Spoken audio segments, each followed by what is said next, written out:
Hey guys, I'm doing a short video on how to set up a angle tool holder. So over here I've got a 45 degree tool holder, and I'm going to show you how to set that up and dial it in and just pretty much just get it all going. So one thing I like doing, and this is one of the rare cases, is bypassing your door switch. Usually it's not a good idea to do that, but I like doing it in this case, and I'll show you why. So what we have to do is, there are these, let's see, there's 5 bolts, 4mm bolts around here, which keeps this stable, right? That from rotating. If you loosen those, then you can rotate this to different angles. So I'm going to be doing it at 45 degrees. So first thing I did is I went ahead and I loosened those, right?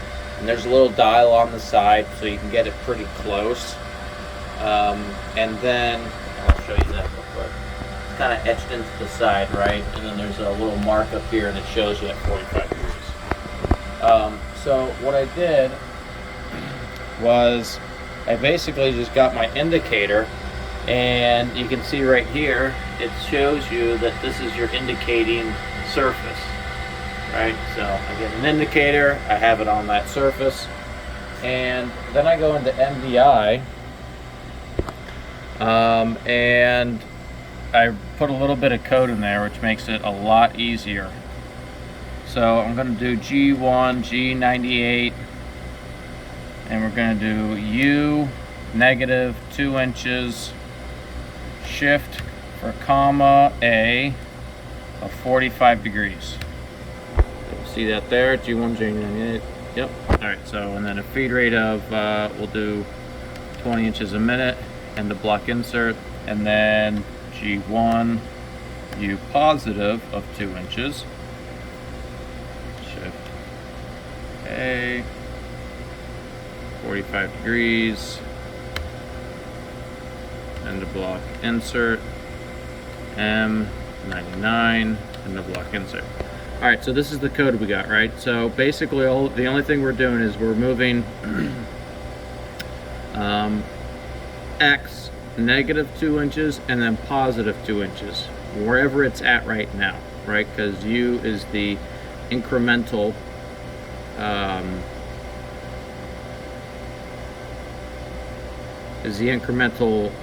value or address, right, for X, right? So we are, and then we have a comma A45. So what the comma A is, it's a type of programming. It's called direct programming, which you can actually tell the machine that, hey, I want to move at 45 degrees on this address, on this axis, right? Now it's set right now. I think it's because I'm in a G18 plane. It's going to obviously be the X and the Z. I'm telling it to move X, so it's going to move Z as well because that's the other plane selection. All right, so if I run this, go here, slow start.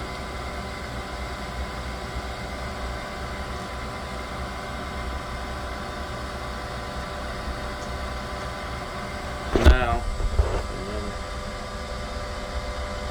I've got my X and my Z running together, right? So now I can put my indicator up here and I can tram that in and make sure that it's set at 45 degrees.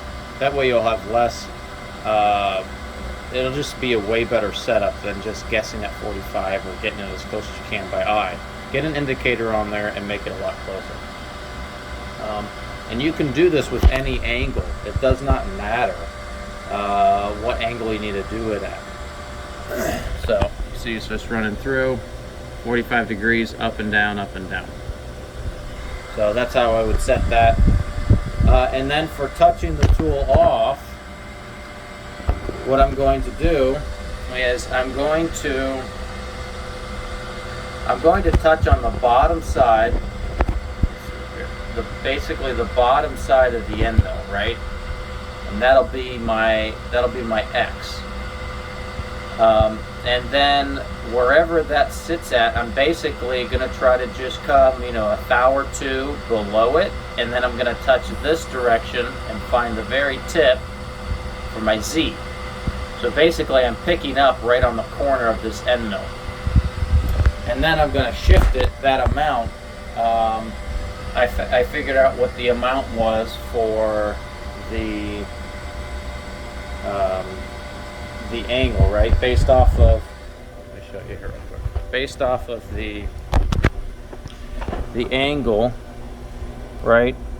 This is 62.5 thousandths. This is our hypotenuse, right? I did some trig on it. I had to look up how to do it again because it's been a while. But this is my hypotenuse. These are 45 degrees, and this is my opposite angle, or opposite leg. Sorry. So it's basically sine of that angle, which is 45, equals OH, right? SOH, so SOHCAHTOA. So that's going to be sine equals opposite over hypotenuse. So in this case, we're trying to find the opposite. So we had our 0.625 as the hypotenuse. And I multiplied it, right, so I can actually cross those two out. It moves over to the other side. You can, there's some real great videos if you can, you know, I don't really explain it all that well, but basically I found out that it was 44 thousandths, right? So this leg is 44 thousandths. Now you see over here I have 44 and 88. I have that because this is actually going to be my Z movement, and this is going to be my X movement, because X has to be doubled, right? Because it's a diametrical axis in the machine. So that's how much I'm going to be moving it, and then it'll find, you know. So say this is the end mill, right?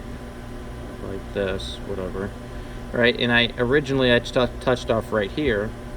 And this is actually the point that I want to define in the tool geometry, right? So basically that's where our angle came from. And I'm going to be moving this much in Z and this much in X, right? So, but that's how you do it. It's a little bit of work, but it makes it a lot more accurate and less shifting, and trying to tweak things in. If you can get way closer if you find the real numbers and indicate this in. This will also help from busting tools or having weird tool marks. I am end milling, so it should help. And that's it. Thanks, guys.